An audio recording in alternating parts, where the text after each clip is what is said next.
নমস্কাৰ, মই এটা ৰেচিপি লৈ আহিছোঁ মাছৰুমৰ। প্ৰথমে মই কেৰাহীখনত তেল গৰম কৰি লৈছোঁ আৰু এতিয়া গৰম তেলখিনিতে মই পিঁয়াজ দি লৈছোঁ। পিঁয়াজখিনি ভালদৰে ফ্ৰাই হোৱাৰ পাছত এইফালে মই আদা নহৰু ৰেডি কৰি ল'লোঁ, বিলাহী আৰু এইখিনি মাছৰুম আছিলে। মাছৰুমখিনি গৰম পানীত তিয়াই ৰাখিছিলোঁ।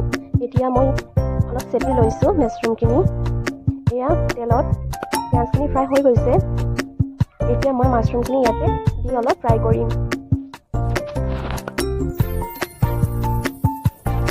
এইখিনি ইয়াতে দি ল'লোঁ।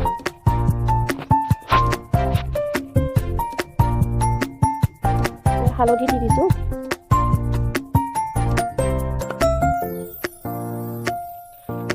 এতিয়া সোৱাদ অনুসৰি নিমখো দি ল'ম। নিমখ দি ল'লোঁ।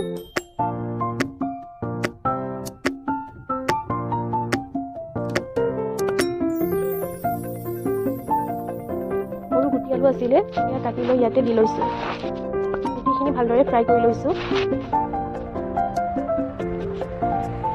এতিয়া মই কাশ্মীৰী ৰেড চিলি, ধনিয়া আৰু জিৰা অলপ দি দিছোঁ।